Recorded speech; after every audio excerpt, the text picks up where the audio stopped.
Iya, jadi itu saya sampaikan dengan tema tidak tergoncangkan, Pak. Puji Tuhan, saya ada masukan-masukan terinspirasi dari obrolan kita juga, pemuritan, Pak. Ya, pemuritan. Ya. Nah, salah satunya saya masukkan bahwa tidak tergoncangkan itu adalah keselamatan dan kasih Tuhan tuh nggak bisa digoncangkan dalam situasi kondisi apapun. Ya, betul. Ya, jadi ada pesan ke sana juga, Pak. Jadi memang saya didorong untuk sampaikan ini tentang tema tidak tergoncangkan karena dalam situasi kondisi memang bahkan dunia sedang digoncangkan, gitu. Tapi ada unsur-unsur bahwa kerajaan Allah ditetapkan untuk tidak tergoncangkan, dan di dalam kerajaan Allah itu ada unsur-unsur, di dalamnya itu firman Tuhan, dan manifestasi Roh Kudus tidak bisa digoncangkan. Lalu saya kasih contoh yang di Roma 8, ayat 37-39 dan 35, tentang kasih Tuhan. Kasih Tuhan itu, apapun situasi kondisinya, tidak bisa dipisahkan, tidak bisa digoncangkan. Lalu keselamatan yang Yohanes 10 ayat, yang Pak Sisulokasi Yohanes 10 ayat 27-30 ya? Ya, 27-30. Ya, 27-30.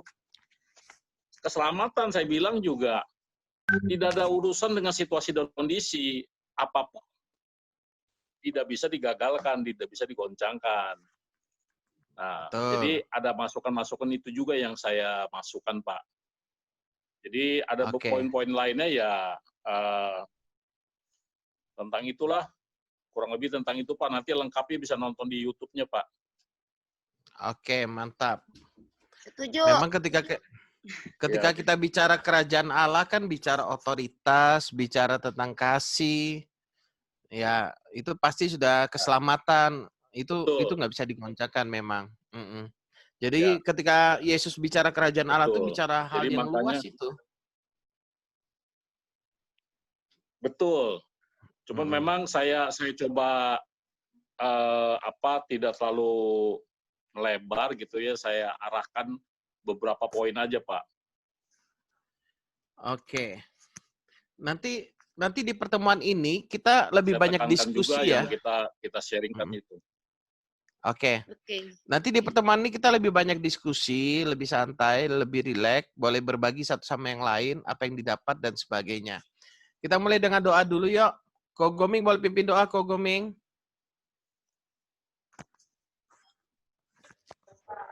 Tuhan, terima kasih pada malam hari ini kami kelompok kecil datang di hadapan-Mu melalui online Zoom ini. Tuhan, Engkau berkati setiap kami, apa yang kami mau sharingkan, apa yang Gembala akan ajarkan, biarlah setiap kami dapat menerima di dalam nama Yesus. Kami berdoa, yang percaya sama-sama katakan, Amin. Beri kemuliaan pada Tuhan. Amin. Thank you, Ko Goming. Jadi memang kalau kita melihat sekarang ini, bicara yang digoncangkan, banyak sekali yang digoncangkan ya, termasuk gereja-gereja. Apalagi gereja-gereja besar, hal-hal yang bukan esensi. Nah, itu yang harus direnungkan kembali. Apa sih esensi dari sebuah gereja sebenarnya? Jadi kalau kita melihat memang, tapi ada beberapa waktu lalu saya ditelepon seorang pendeta, sampai pagi malah. Dia menyampaikan pesan Tuhan katanya. Dia banyak mendapat rema. Katanya sekarang Tuhan sedang membersihkan gerejanya. Jadi hal-hal yang kotor semua dibersihkan sama Tuhan gitu. Jadi pendeta-pendeta yang nggak benar semuanya dibersihkan sama Tuhan katanya. Lalu saya waktu dia sharing terus, saya berkata gini, oh, jadi maksudnya kalau pendeta yang kena COVID berarti dia kotor, sedang dibersihkan sama Tuhan. Gitu kan. Kan otomatis kan logikanya kan begitu kan. Konsekuensinya jika kita berkata bahwa Tuhan sedang melakukan pembersihan, Tuhan sedang murka katanya terhadap gerejanya. Jadi gerejanya nggak benar sedang dibersihkan. COVID ini salah satu yang dipakai katanya. Nah, gimana pandangan saudara? Coba. Pandangan saudara tentang COVID gimana kira-kira?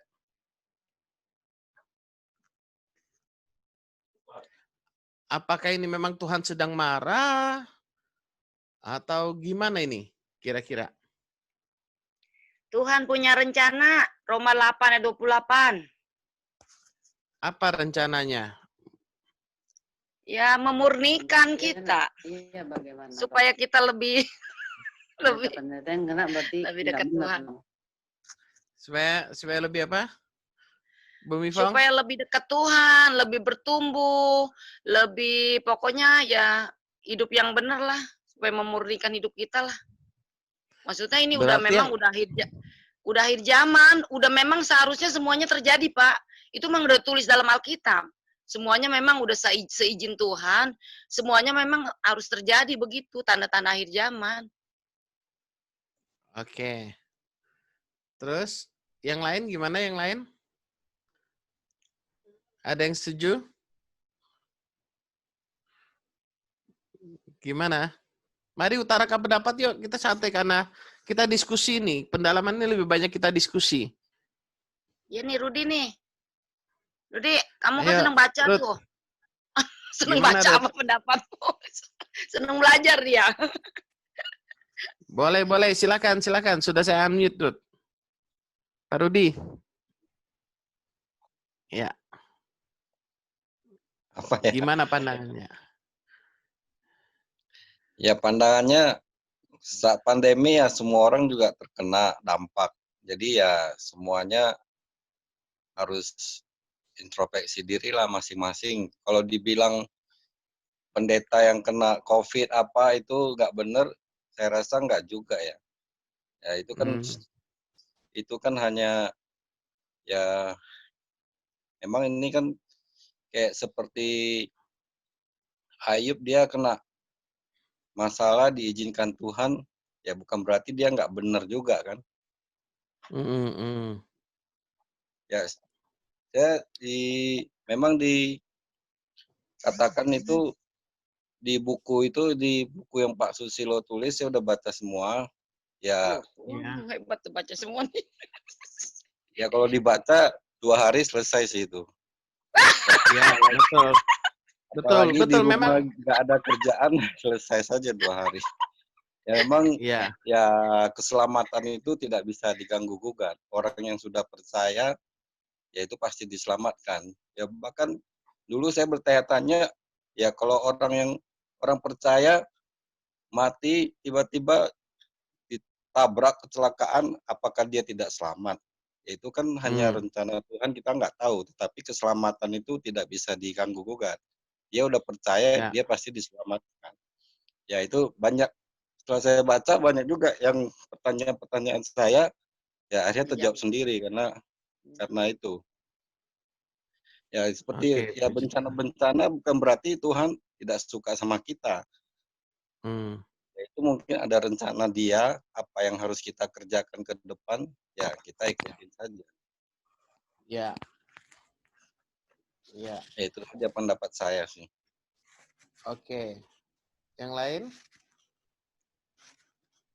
Mari utarakan pendapatnya, tidak ada benar salah.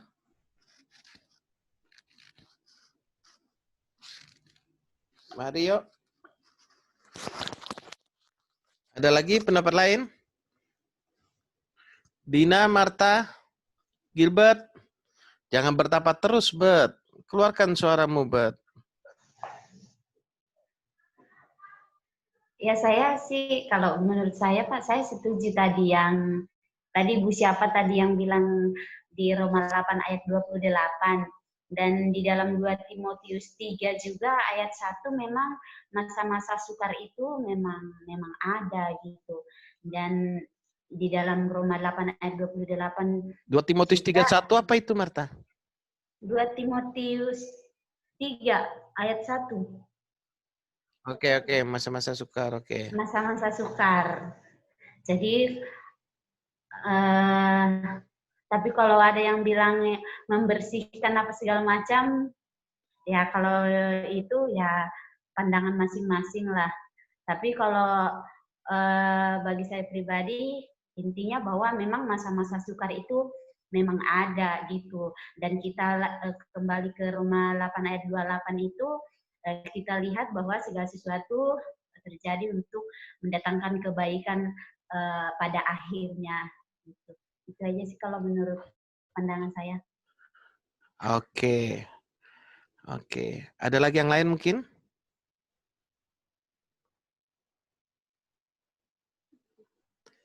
Oke. Jadi ketika kita melihat sebuah peristiwa, mari coba kita lihat apa kata Alkitab.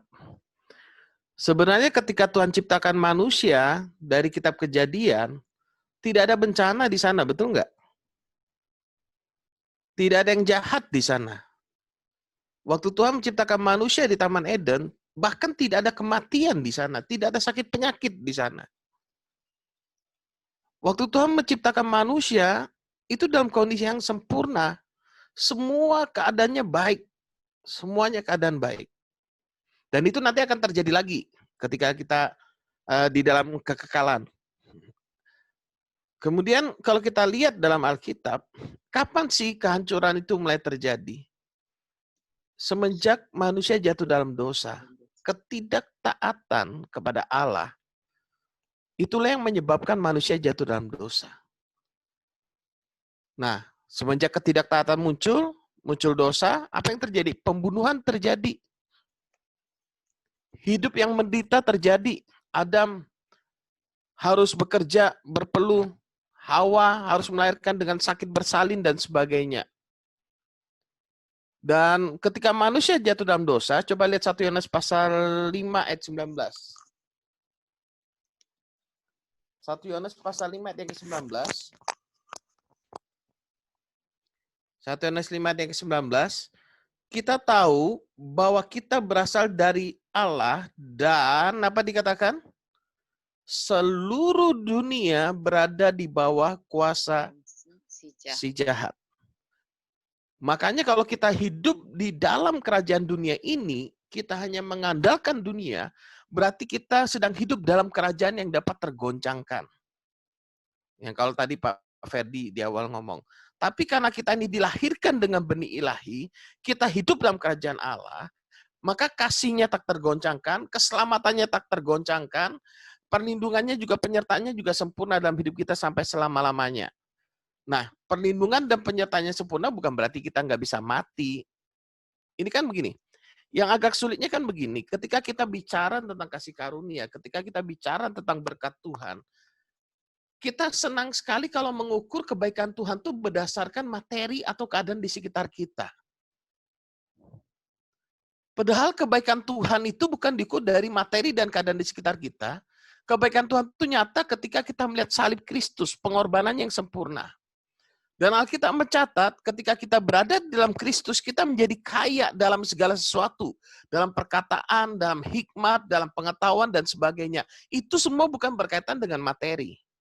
Tapi ketika kita mengenal Kristus dengan benar, ada kekayaan rohani dalam hidup kita mendapatkan karunia hikmat, kita mendapatkan pengetahuan, di sanalah baru kita bisa hidup mengelola apa yang ada, menguasai ciptaan Tuhan, dan berkat jasmani, kekayaan itu bisa datang dalam hidup kita. Itu prinsipnya dulu.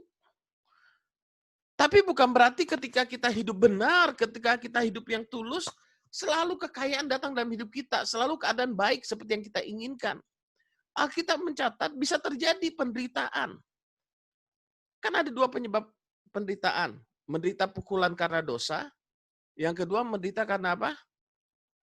Karena kebenaran. 1 Petrus 2 ayat yang ke-20. Coba kita lihat.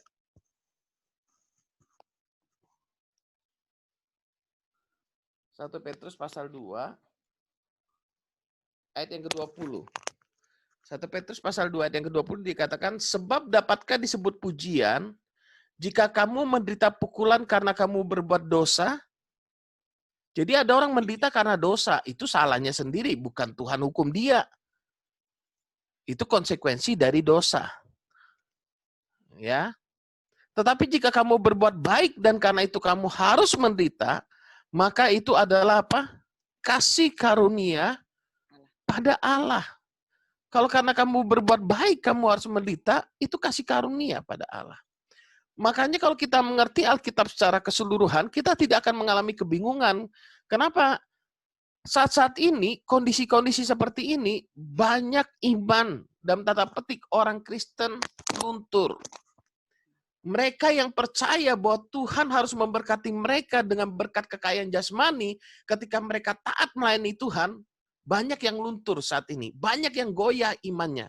Kenapa? Karena mereka melihat keadaan semakin buruk. Sekalipun mereka percaya pada Tuhan, mereka melayani Tuhan.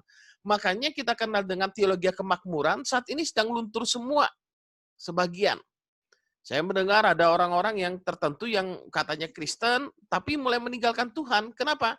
Karena nggak kuat dengan keadaan yang terjadi. Tapi kalau kita mengenal Alkitab dengan benar, bahkan kita lihat, ada orang-orang yang berbuat baik tapi menderita pukulan, mengalami penganiayaan, mereka tetap kuat dalam Tuhan. Kenapa? Karena hati mereka sudah terpaut pada Kristus.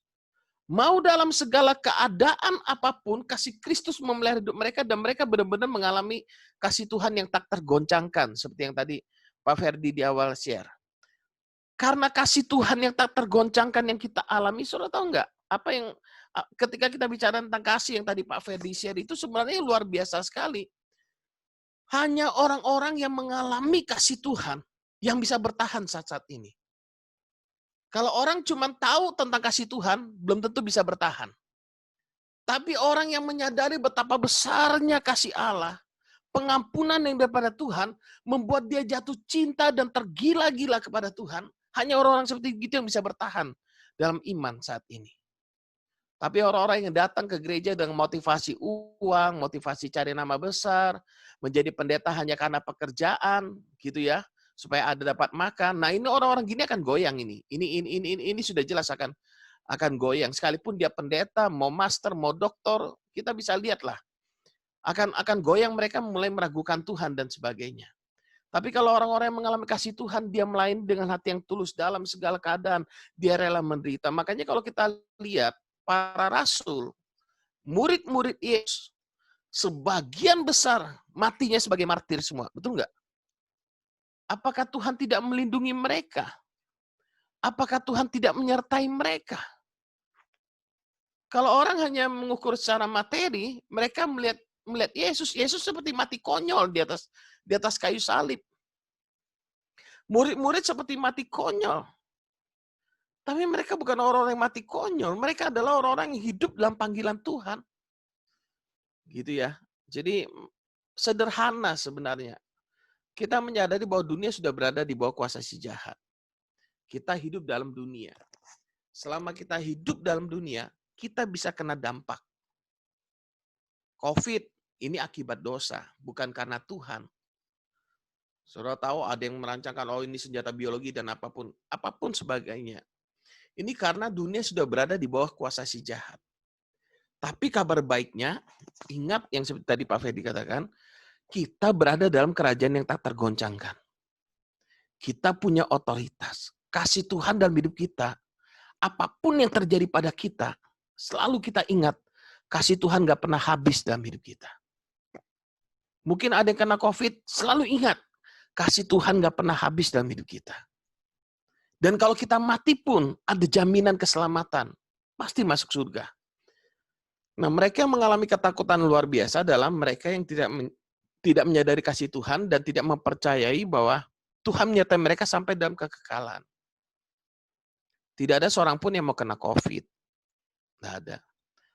Makanya berulang-ulang saya selalu pesan dengan anak-anak Tuhan. Saya berkata gini, maut telah dikalahkan. Betul ya? Coba. Saudara lihat Matius 16 ayat 19.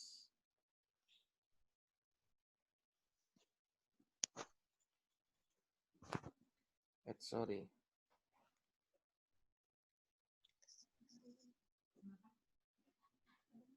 Matius 16 ayat 18. Matius 16 ayat 18. Matius 16 ayat 18. Dan aku berkata kepadamu, engkau adalah Petrus dan di atas batu karang ini aku akan mendirikan jemaatku. Kata yang dipakai adalah eklesia. Itu yang biasa diterjemahkan dengan gereja. Kalau saudara dalam bahasa Inggris, jemaatku itu adalah church. Jadi Saya ulangi ayat 18, Matius 16 ayat 18, dan aku pun berkata kepadamu, engkau adalah Petrus dan di atas batu karang ini aku akan mendirikan jemaatku, dan apa dikatakan? Alam maut tidak akan menguasainya. Wow. Maksud saya begini, kita tidak mungkin mati karena pekerjaan iblis. Karena kita adalah anak Tuhan, kita adalah gereja Tuhan. Kalau kita mati, itu karena waktunya Bapa di surga memanggil kita. Kita berada dalam perlindungan Allah yang sempurna. Alam maut nggak bisa menguasai kita. Makanya tidak ada neraka buat kita. Dan ingat, neraka diciptakan Tuhan bukan untuk kita loh. Neraka diciptakan Tuhan untuk iblis dan para malaikatnya. Nanti kalau saudara baca di kitab Matius. Tempat yang telah disediakan untuk iblis dan para malaikatnya iblis maksudnya, adalah di neraka, bukan untuk kita. Jadi kalau saudara tidak meyakini karya penebusan Kristus itu sudah sempurna, nah ini dia yang imannya goyang. Dan banyak aliran sekarang bermunculan. Dan akhirnya apa? Sampai tadi saya baru membaca di grup, salah satu grup yang saya ikut. Jadi ribet jadi orang Kristen katanya. Dulu katanya ikut Yesus diselamatkan. Tapi setelah ikut Yesus belajar firman makin banyak, jadi nggak layak masuk surga. Karena sedang perdebatan antara apakah keselamatannya itu harus dipertahankan atau tidak. Jadi sebenarnya bagi gereja timur, mereka berkata, oh kamu selamat bukan hanya sekedar percaya, kamu harus berbuat, berjuang sampai akhir, setia sampai akhir. Dan kesetiaanmu itu menentukan keselamatanmu. Kalau kamu berhasil setia sampai akhir, kamu selamat. Padahal Alkitab tidak mengajarkan begitu. Perbuatan kita tidak ada andil sedikit pun dalam keselamatan. Justru karena keselamatan yang diberikan oleh Yesus, Yesuslah yang menjaga keselamatan kita. Makanya yang menjamin keselamatan kita bukan diri kita. Saya ulang, yang menjamin keselamatan kita bukan diri kita. Apalagi perbuatan kita. Yang menjamin keselamatan kita adalah Tuhan sendiri. Kita dimeteraikan dengan Roh Kudus. Firman Tuhan berkata, sekali-kali kita tidak akan binasa. Tuhan yang menjamin. Kalau Tuhan yang menjamin, bagaimana mungkin bisa gagal?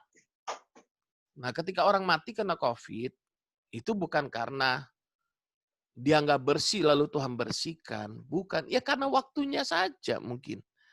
Sudah tiba gitu kan.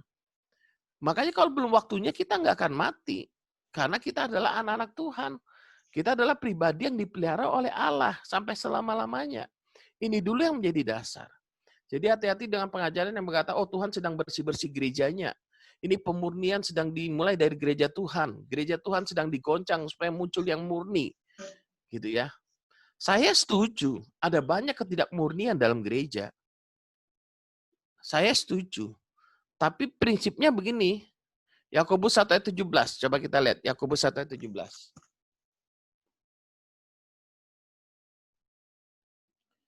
Yakobus 1 ayat 17.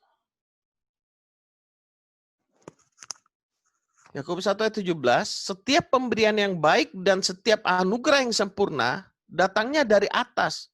Kita harus ingat, yang baik dan yang sempurna datangnya dari atas, diturunkan dari Bapa segala terang, padanya tidak ada perubahan atau bayangan karena pertukaran. Jadi kita ingat, di dalam Kristus bagi kita tidak ada kutuk lagi. Bagi kita yang sudah percaya pada Yesus tidak ada kutuk, karena kutuk hukum Taurat, Galatia 3:13, sudah ditanggung oleh Yesus di atas kayu salib. Semuanya sudah selesai. Makanya Roma 8 ayat yang pertama, demikianlah sekarang tidak ada penghukuman bagi mereka yang berada di dalam Kristus Yesus. Nah, ketika kita berada dalam Kristus, adanya berkat, adanya keselamatan, adanya perlindungan. Nah, saya percaya di dalam dunia ini kita berada dalam perlindungan Tuhan. Saya percaya di sana Tuhan mau kita dalam keadaan yang baik. Tapi bukan berarti hal buruk tidak bisa menimpa kita. Ketika hal buruk menimpa kita, yang saya percayai, Tuhan menyertai kita sampai selama-lamanya. Kita beriman, berharap kepada Tuhan. Tapi kadang kan kita yang melakukan kebodohan, gitu ya, melakukan kesalahan, dan akhirnya kita kena konsekuensinya. Oke. Jadi bagaimana supaya kita mengalahkan tipu muslihat iblis? Kita harus mengetahui kebenaran. Alkitab mencatat, dan kamu akan mengetahui kebenaran, dan kebenaran itu akan memerdekakan kamu. Bagaimana kita mengetahui kebenaran? Sederhana. Kita harus baca atau dengar, kita harus memikirkan, benar-benar mempelajari secara konteks. Mungkin perkataannya kita harus perhatikan, saudara. Lalu mengetahui, memperhatikan, lalu apa? Memperkatakan. Perkatakan firman itu berulang-ulang buat diri kita, khotbahkan Injil buat diri kita. Saya ulang, khotbahkan Injil buat diri kita. Mulai katakan, aku pribadi yang disayangi oleh Tuhan. Aku pribadi yang diberkati oleh Tuhan. Aku pribadi yang dilindungi oleh Tuhan. Aku pribadi yang kuat, sabar. Aku pribadi yang berhikmat karena Kristus menjadi hikmatku. Khotbahkan itu, sadarkan diri kita. Bahasa kasarnya, bangun, sadar. Kamu orang yang dipakai Tuhan secara luar biasa. Kalau saudara merasa dirimu bodoh, saudara berkata, aku bukan orang bodoh lagi, sadar. Hikmat Tuhan ada menyertaiku. Aku punya pikiran Kristus. Tidak ada yang mustahil. Ada karunia-karunia roh yang bekerja dalam hidupku. Terus, khotbahkan itu pada diri kita. Perkatakan hal-hal yang apa yang Alkitab katakan tentang kita. Aku adalah biji mata Tuhan. Aku diurapi oleh Tuhan. Tuhan menyertai aku dan memakai hidupku dan sebagainya. Begitu caranya, saudara. Perkatakan dulu. Direnungkan, perkatakan, lalu ajarkan pada orang lain. Makanya jangan kondisi gini belajar firman untuk diri sendiri. Ajarkan. Makanya kenapa disebut dalam pemuritan, supaya saudara memuridkan orang lain. Di buku itu sudah sudah komplit, dan di setiap bab itu ada rangkumannya. Nah, itulah yang saudara ajarkan di rangkumannya itu, saudara. Di rangkumannya. Nah, setelah itu, saudara, habis saudara ajarkan pada orang lain, lakukan berulang-ulang. Saya pun kalau nggak ngajar lupa, saudara. Jujur aja saya lupa. Tapi kalau saya ngajar, saudara, pasti ingat. Karena sebelum ngajar harus belajar. Lama-lama makin cepatlah mengingatnya karena sudah berulang-ulang. Lalu yang kedua, bagaimana kita mengatasi keinginan daging yang menyeret dan memikat kita, gitu kan ya? Keinginan ini kan. Nah, kalau keinginan ini, saudara, kita harus tahu bahwa keinginan itu timbul dari apa? Dari keadaan sekitar kita. Kita harus bisa memilih pergaulan kita. Supaya kita tidak dikendalikan oleh keinginan daging. Kalau kita salah memilih pergaulan, kita bergaul dan orang-orang yang hidupnya menurut keinginan daging, nah kita akan terjebak di sana. Tanpa sadar biasanya kita akan terbawa. Ingat, ciri-ciri orang kena tipu, apa ciri-ciri orang kena tipu? Dia tidak sadar kalau dia sedang kena tipu. Dia nggak tahu kebenaran, makanya dia kena tipu. Makanya tanpa sadar terseret ke sana.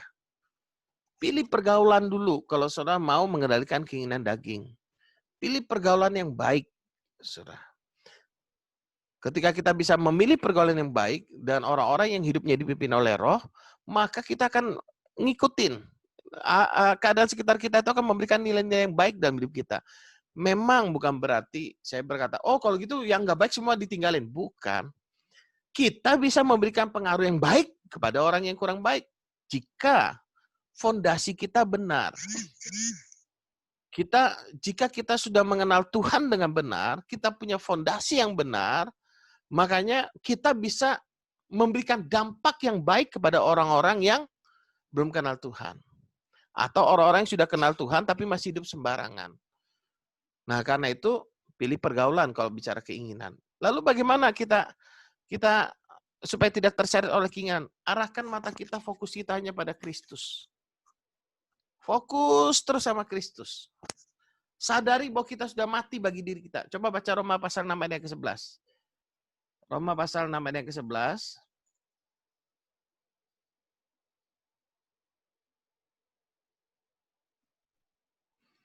Roma pasal 6 ayat ke-11 dikatakan apa?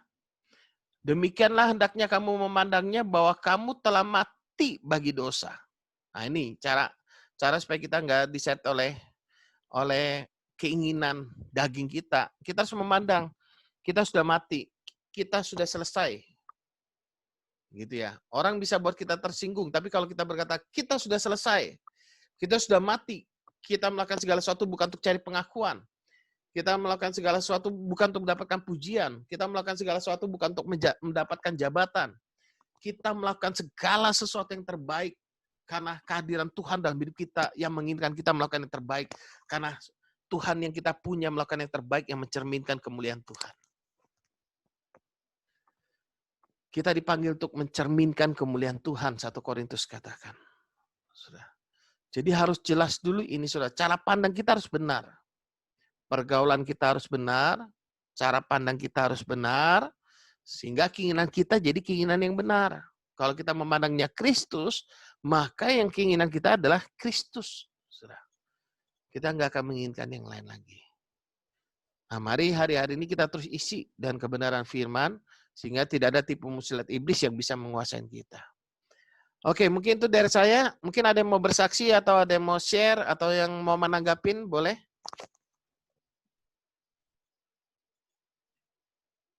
Jadi Tuhan baik, arti dosa, penyebab dosa saja yang kita bahas.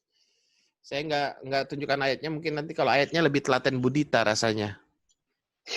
Saya loncat-loncat sana sini, kayak Tarsan. Ya kan karunia masing-masing. Hah? Mau tanya Pak, Gimana Bu? Ya. itu kan tadi kan dunia di bawah kuasa si jahat gitu ya. Dunia di Ya. bawah kuasa si jahat kan, maksudnya tuh karena dunia ini penuh dengan dosa gitu ya. Terus Ya. kayaknya sepertinya bertentangan, tapi enggak ya, maksudnya mohon dijelasin aja. Kan Tuhan Yesus bilang segala kuasa ada di tangan aku gitu. Di sorga dan di Ya. bumi gitu. Itu. Oke. Segala kuasa berada dalam tangan Tuhan, ya. Tapi bukan berarti Tuhan sudah ambil alih seluruhnya. Dalam arti begini. Iya. Kita orang percaya berada di tangan Tuhan, berada dalam kerajaan yang tak tergoncangkan. Tapi orang di luar kita berada di bawah kuasa si jahat. Coba lihat 1 Yohanes 5 ayat 19. 1 Yohanes 5. Nanti kalau baca di rumah akan lebih jelas ini. Mulai ayat 18, kita lihat. 1 Yohanes 5 ayat 17 deh, ayat 17. Semua kejahatan adalah dosa, tetapi ada dosa yang tidak mendatangkan maut. Nah, loh. Apa maksudnya dosa yang tidak mendatangkan maut? Kita tahu bahwa setiap orang yang lahir dari Allah, apa dikatakan? Tidak berbuat dosa. Tetapi dia yang lahir dari Allah apa? Melindunginya. Dan si jahat tidak dapat menjamahnya. Jadi bagi kita, dunia kita, hidup kita bukan berada di bawah kuasa si jahat. Karena kita orang percaya. Kita berada dalam kerajaan Allah. Si jahat tidak dapat menjamah kita. Karena ada perlindungan Allah. Makanya kenapa saya katakan, kita tidak akan mati karena roh jahat. Kalau kita mati karena tua, itu hukum alam. Kan ada beberapa penyebab masalah. Kalau kita lihat, ada penyebabnya adalah dosa. Ada karena kesalahan kita sendiri, ada karena hukum alam. Nah, itu memang Tuhan sudah ciptakan begitu, gitu kan ya. Orang baik, orang jahat sama-sama menerima sinar matahari, Alkitab katakan. Orang baik, orang jahat sama-sama menerima. Nah, bagi kita yang berada dalam Kristus, kita tidak berada di bawah kuasa si jahat, Bumi Fong. Dan akhirnya nanti, segala kuasa berada dalam tangan Yesus akan kita lihat akhir ending dari segalanya. Iblis dikalahkan, diikat, dan semuanya. Gitu loh, Bumi Fong. Makanya sekalipun kita berada di dunia, yang Alkitab katakan berada di bawah kuasa si jahat, tapi kita tidak berada di bawah kuasa si jahat. Karena kita berada dalam kerajaan Allah, dan akhir dari segalanya nanti, Yesuslah pemenangnya. Sudah, memang iblis dikalahkan, sudah dikalahkan. Makanya dia cuma bisa menipu kita. Iblis nggak bisa menjamah kita. Dan si jahat tidak dapat menjamah kita. Itu dalam 1 Yohanes.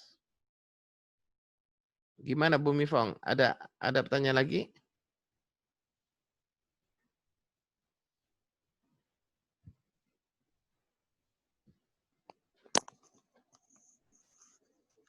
Ada pertanyaan lain mungkin? Mungkin yang perlu dijelaskan Pak tentang tadi itu apa? Iblis tidak bisa menjamah kita, tapi bisa menipu kita. Maksudnya bagaimana Pak? Biar lebih jelas gitulah buat kita semua. Oke, jadi iblis nggak bisa mengambil nyawa kita. Iblis nggak bisa mengambil nyawa kita, nggak bisa menguasai kita. Makanya aneh, kalau orang percaya itu kerasukan setan itu aneh. Jadi iblis nggak bisa menjamah kita. Sebentar ya. 1 Yohanes 5 ayat 18. Coba kita lihat 1 Yohanes 5 ayat 18. Sebelum ayat yang 19 tadi kan jelas dikatakan bahwa dan si jahat tidak dapat menjamahnya. Tapi iblis bisa menipu kita dengan apa? Filsafat palsu dan kosong yang diajarkan turun-temurun. Karena benih dosa manusia itu dia berusaha menipu kita. Pikiran kita ini kan pikiran lama. Dan kita masih hidup dalam daging, keinginan daging. Nah, iblis menipu untuk kita mengikuti keinginan daging daripada keinginan roh. Gitu. Akibatnya apa? Kalau kita orang percaya kena tipu oleh iblis, hidup di dunia ini kita menderita. Kalau kita kena tipu muslihat iblis. Dan menderitanya bukan hanya di dunia ini aja. Kalau kita kena tipu muslihat, kita nggak belajar kebenaran. Upahnya nanti kita nggak dapat. Tapi kalau kita mengerti kebenaran, kita hidup dalam panggilan Allah, kita berlari pada panggilan Allah, di dunia ini kita menerima upah, ada menerima berkat, di dunia yang akan datang, kita menerima upah dari kerajaan surga. Makanya kita berkata, apapun yang kita lakukan untuk salah seorang yang paling hina, Allah melihat dari tempat yang tersembunyi itu, yang akan memberkati kita. Jadi menjamah itu kan dipegang, dikendalikan oleh iblis. Nggak bisa. Iblis nggak bisa kendalikan kita. Tapi kita bisa kena tipu. Jadi kita orang merdeka, hidupnya seperti orang tidak merdeka. Kenapa? Karena ada ikatan, ada tipu muslihat dalam pikiran kita. Gitu kok kira-kira. Oke. Ada lagi? Ada lagi mungkin mau diskusikan atau ada yang mau kesaksian mungkin boleh? Pak, Ya. mau tanya di ayat 17 ini. Semua kejahatan adalah dosa, tetapi ada dosa yang tidak mendatangkan maut itu. Dosa apa yang tidak mendatangkan maut? Nah, dosa apa yang tidak mendatangkan maut?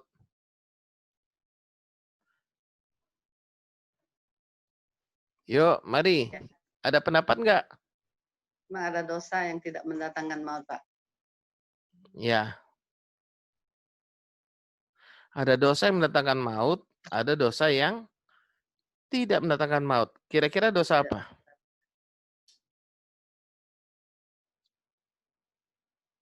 Mari yuk tanggapin, siapa saja boleh. Biar kita asik diskusinya. Kalau saya langsung jawab kan nggak asik.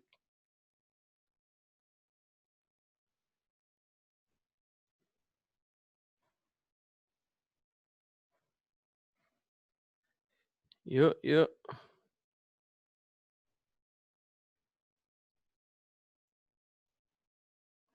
Punya terjemahan sederhana Indonesia nggak, Ci?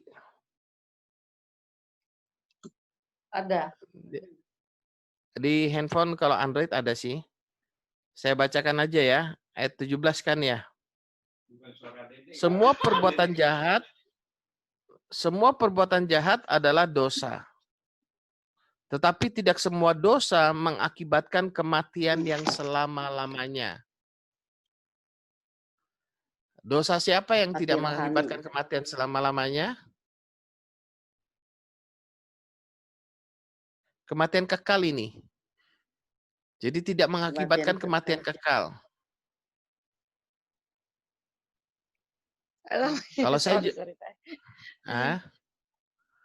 Kalau saya jawabnya sederhana sih ini.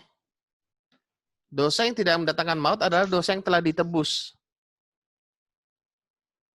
Dosa yang mendatangkan maut adalah dosa yang belum ditebus. Coba Iya. direnungkan sebentar. Ya, Berarti dosa orang percaya bagaimana? Sudah ditebus belum? sudah. Nah, pelan-pelan. Sudah. Berarti kalau gitu bebas dong berbuat dosa. Enak dong, kan tidak mendatangkan maut. Sudah. Nah, kalau sudah ditebus berarti Ya, tidak.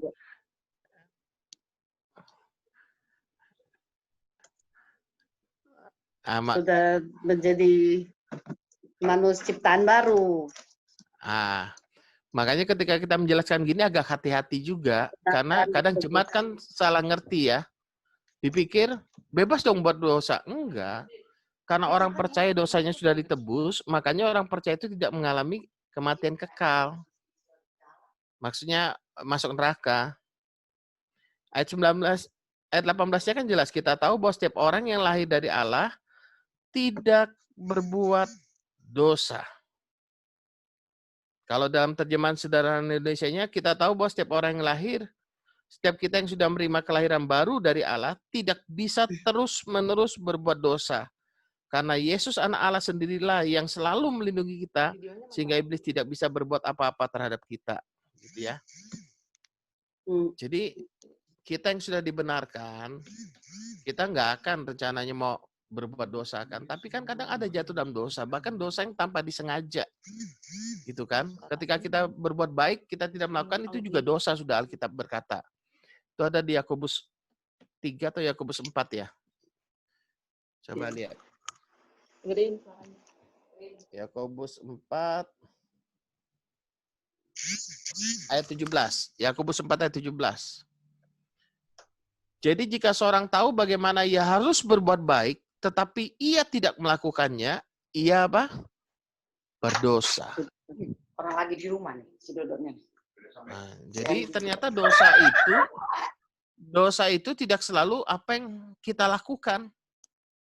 Kita tidak melakukannya pun kita berdosa. Jadi standarnya Tuhan itu sangat tinggi. Makanya Kristus menebus kita sekali untuk selama-lamanya. Masa lalu, sekarang, dan akan datang. Gitu. Ada lagi yang lain? Mari.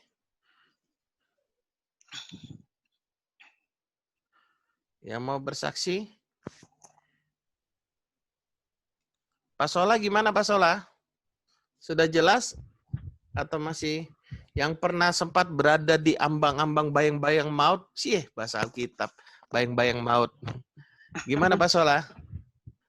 Sudah jelas tentang keselamatan? Udah jelas sedikit, Pak. Udah jelas sedikit ya? Yang kurang jelasnya di mana? Banyaknya yang di mana?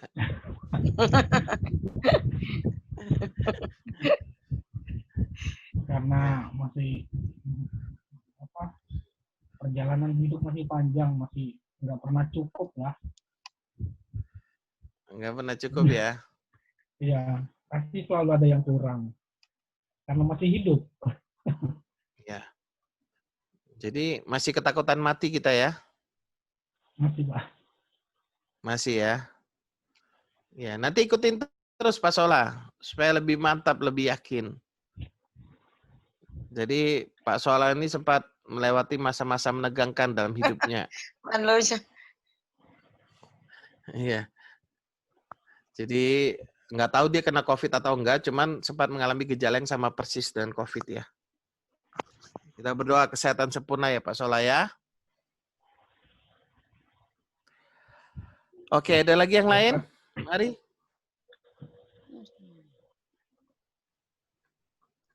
Dina kok diam-diam aja, Din? Kogoming nih mau sharing sesuatu Kogoming. Enggak kok. Sudah cukup? Cukup. Oke. Oke, kalau gitu kita tutup yuk. Kita tutup dalam doa kok. Funik boleh pimpin doa kok. Oke, mari kita satukan hati. Kita berdoa. Bapak, terima kasih Tuhan buat malam hari ini, buat pengajaran yang kami terima. Terima kasih buat kebenaran firman-Mu yang memerdekakan kami. Mengerti bahwa hidup kami boleh menjadi dampak bagi orang lain. Lewat kebenaran firman-Mu, mengajarkan kami untuk terus berulang-ulang membaca firman Tuhan, merenungkan firman Tuhan, dan berbagi bagi orang lain. Sehingga firman itu menjadi hidup dan menjadi berkat bagi orang lain. Terima kasih Bapa, Kau memberkati setiap kami, anak-anak-Mu yang mendengarkan. Biarlah setiap kebenaran firman-Mu tinggal dalam hati kami, dalam pikiran kami, dalam seluruh kehidupan kami. Sehingga setiap apa yang kami lakukan, firman itu keluar dari hidup kami. Menjadi rema, menjadi berkat bagi orang lain. Terima kasih Bapak yang Kau memberkati juga Pak Gembala, yang sudah berbagi dengan kami, mengajar kami Tuhan. Biarlah hikmat-Mu terus Engkau limpahkan dalam hidupnya. Kesehatan yang Kau berikan dalam hidupnya. Keluarganya yang Kau berkati, di dalamnya nama Tuhan dipermuliakan. Terima kasih Bapak buat malam hari ini. Kami bersyukur buat semuanya ya Bapak. Biarlah Jumat kami boleh bertemu lagi dalam pengajaran ini, yang kami terus diperlengkapi untuk menjadi berkat bagi orang banyak. Terima kasih Bapa. Kami mengakhiri pertemuan kami hanya di dalam nama Tuhan Yesus Kristus. Semua kita yang diberkati Tuhan sama-sama katakan amin. Amin. Amin.